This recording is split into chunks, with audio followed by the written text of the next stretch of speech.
yourself a merry little Christmas.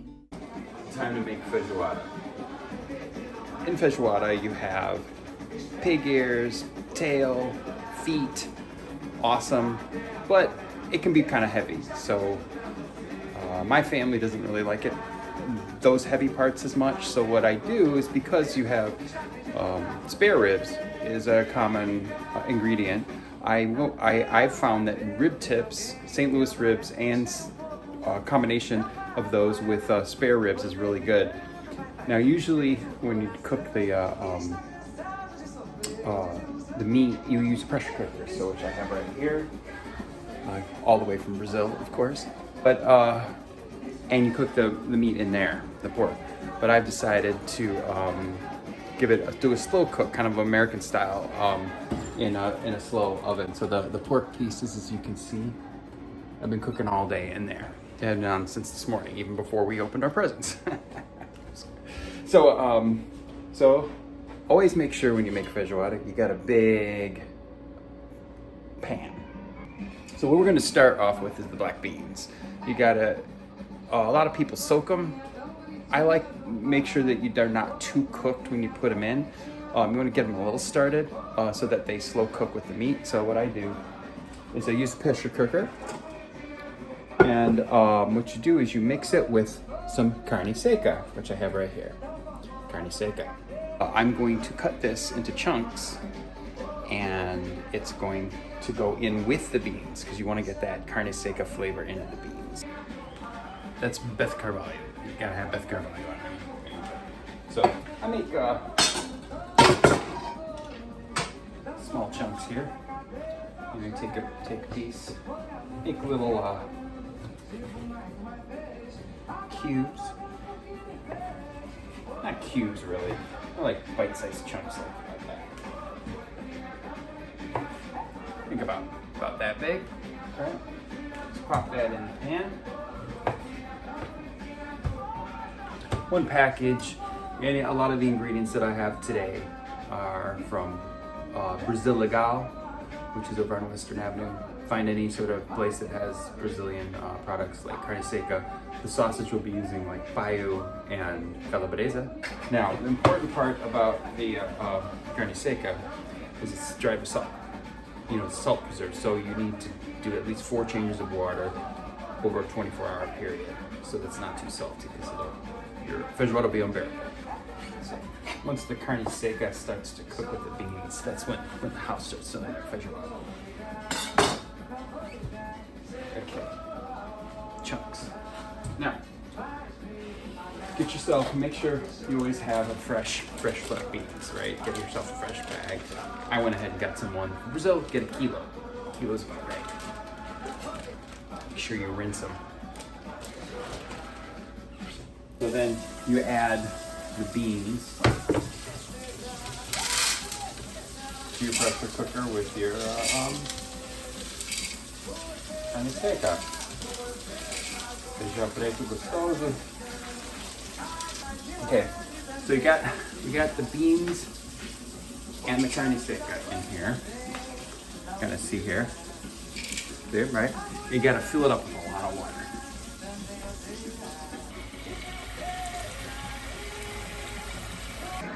Now, for those of you who don't use pressure cookers too much, you gotta get it in there. You gotta make sure you pull back on that. Pull back and then bring it down. And then I'm gonna put it on the stove. And you want this little guy right here to pop up. You're just gonna make noise.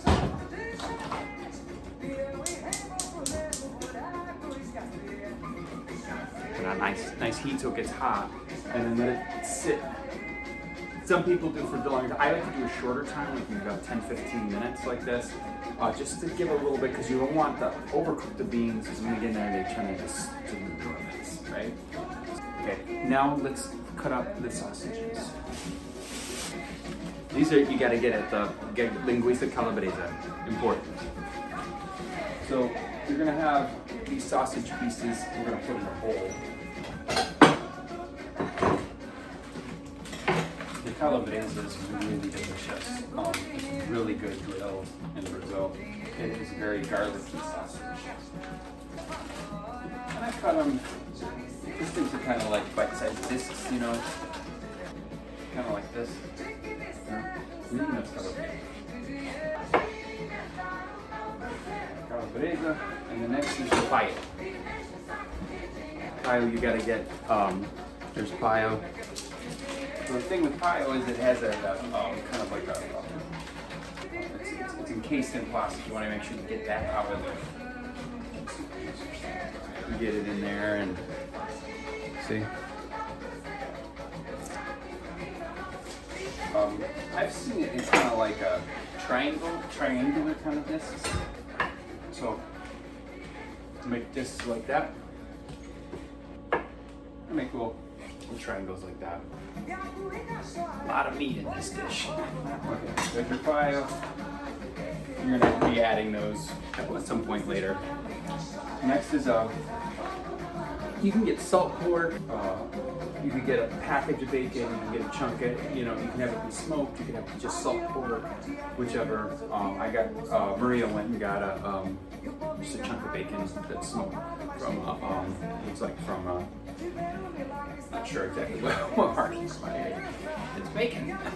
Now you want chunks.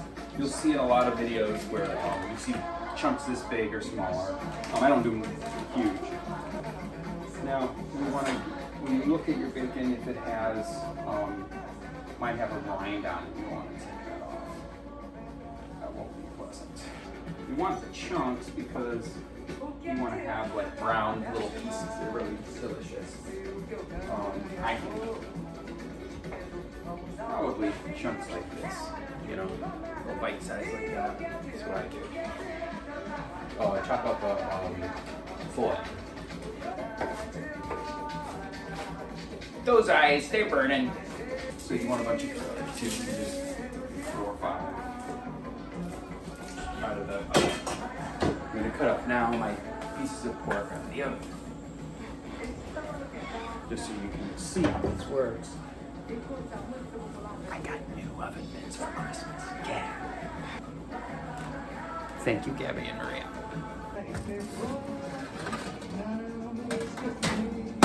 It's really heavy. Usually if I'm doing pork, I'm gonna do a spice rub, but you don't want that because that'll infuse the feijoada. So what I do, I just put a little salt and pepper on there, you know. I have St. Louis ribs, which I'm going to cut into smaller pieces. Everything else on here goes just straight into this bowl, which will go straight into the feijoada in a minute. I do these in the oven around 200. So it's a slow cook, you know, renders the fat. Take a look at the panel de pressão. You can see the little button is up. So now it's starting. It's at full pressure. So some people will go 40 minutes. I'm maybe going 10 here because you really don't want those beans cooked that much. When you cook the pork in the oven, a few hours is fine. You don't have to do that because they're going to cook a couple more hours and leave them and go soften up. Hey, welcome everybody. Gabriella's here. Hi. Ready to eat some feijoada, right, babe? Yep. Are you gonna go viral? I'm gonna go viral. So here you go. Pork, as they say in Chicago. One important aspect about cooking feijoada is to either have caipirinhas, which I really don't feel like making today, so I'm gonna have a beer. I didn't have time to get Brazilian beer because Antarctica is one of the classic Brazilian beers. So I'm doing Modelo Especial because I was at the Mexican market recently. Hey, melting pot. One of my favorite parts about cooking in Brazil is that there's no real exact measurements. It's kind of feel, which is, I'm a jazz musician. That's what you do stuff by feel. So, a little olive oil in the pan. Come on. There's 2. A little more. How about that? We're close to 3. So now I'm going to heat that up to about medium-high heat there. Yeah, medium-high, I think. Yeah. And once that's hot, we're gonna put the bacon in there. You see, I got olive oil from Italy. I got beer from Mexico. I got pork parts from Brazil, and I got pork parts from Midwest American farms. Melting pot. Basically what we want to do is brown the bacon first. You're going to get a lot of fat rendered in there. Then you add your onions. A lot of people put the onions and garlic in at the same time. I like to put the garlic towards the end. Time for the bacon to go in.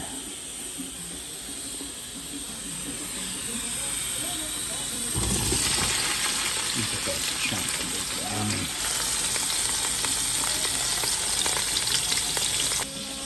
Almost done with the beans and carne seca.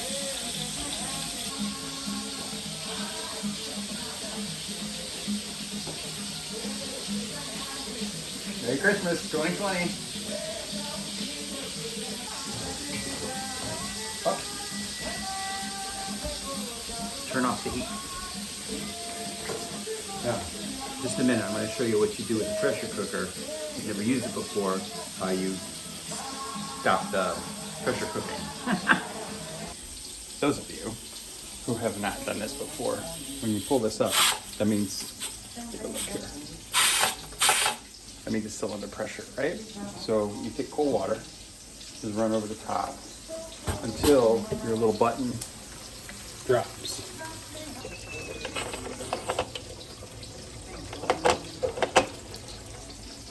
Yeah, see the buttons down?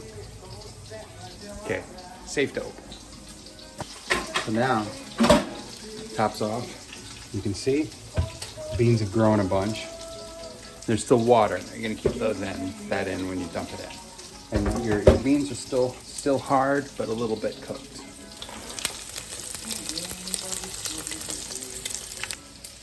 Now this part takes a while because we brown the bacon.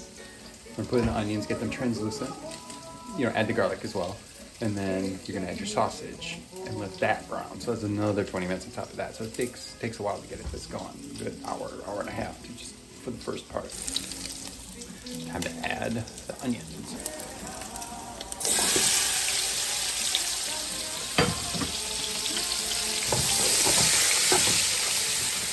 You don't want to brown the onions, just want them translucent. I'm gonna go ahead and add the garlic.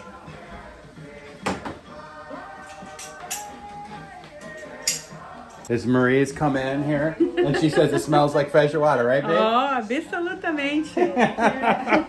Time to add this sausage stuff. Right?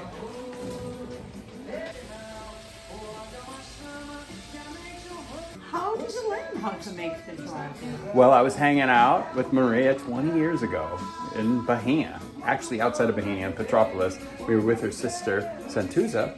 And I sat down and wrote down everything she did as she made us a feijoada from scratch that day.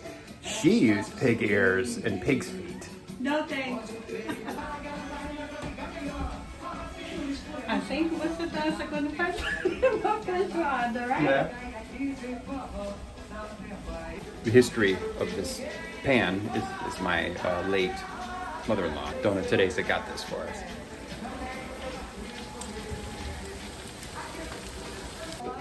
Now that that's brown, start putting everything together. Pork pieces.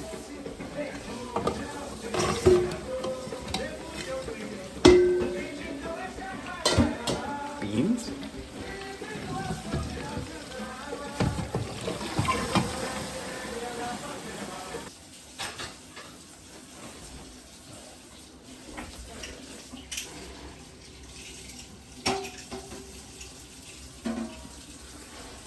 We want to boil it now and then put it on a simmer cover a couple hours. Add some bay leaves in there.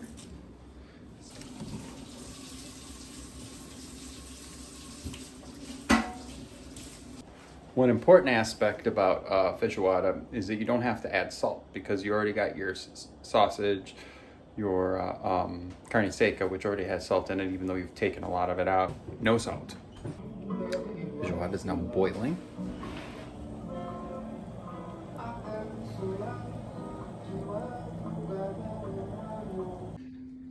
So now, you don't just have feijoada, you gotta have stuff with it. Next thing is to get the farofa done. And that's a sort of seasoning you put on top of your feijoada. Maria is right now grating the carrots. Like carrots and bacon and peas and olives mixed with farinha, which is a sort of ground yuca. Yeah, it's important to remember that there are many ways to make farofa. This is one way that my sister Sandra taught me. And then we have here the ingredients for the farofa. You see carrots, peas, green pepper, olives, and parsley. Sorry, that's parsley. Sorry. And what is that's for the vinaigrette, right? Yeah. Okay. Vinaigrette is basically a Brazilian type of salsa, which is just basically vinegar and tomatoes and onions. And parsley. And parsley. Okay. And now you saute after sauteing some onions in bacon fat. You actually sauteed, made some brown bits right here. Now we have the farinha, cassava flour.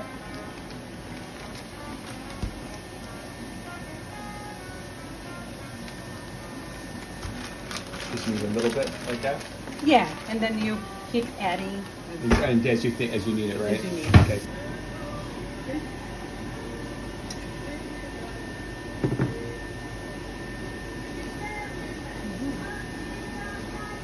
And then you can add everything you have.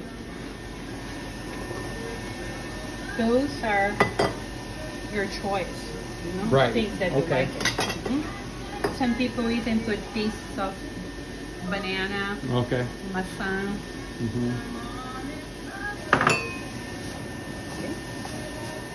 You want to show inside? Yes. Like a vegetable medley. Farinha para fazer a farofa. Okay, over a little bit. You can even put a little vinegar.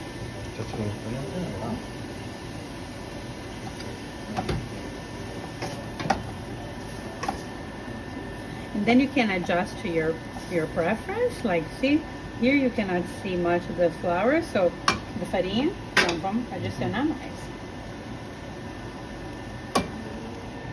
Okay, so let's try the farofa. It's missing salt. A little bit of salt.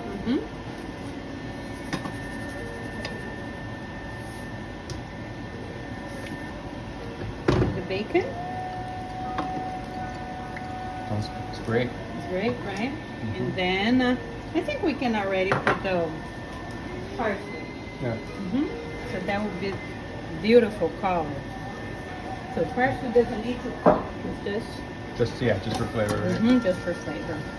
Collard greens, or as they say in Portuguese, couve, is the next step here. The leaves, one on top of the other. And you can roll it up like this, or you can also hold a little bit, break, it, and so you can have a better way to roll them. Then the first one, take it out, and then you do very thin.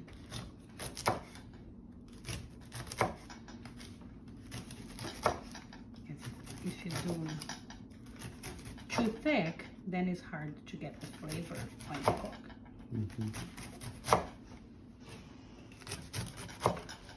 See how it looks? Then we can put it in the pan. And when you cook, it really shrinks. Okay. So this little part, you can take it out. I personally like, you know, the white, what do you call this part, Michael? Kind of like the stem in the middle stem. there. Yeah, you see, I took some, but it still leaves some there for crunchiness. You have a little sauteed onion in there, right? And we say before, it's gonna shrink a lot. Woohoo! see how the color changed? Yeah, it gets darker, right? Yeah. Nice and thick feijoada ready to go. Oh, and you have some Pimenta there, right? Malagueta. Malagueta, right? It's really spicy. Yeah. Let's see. How is it? Delicious. Good as hell.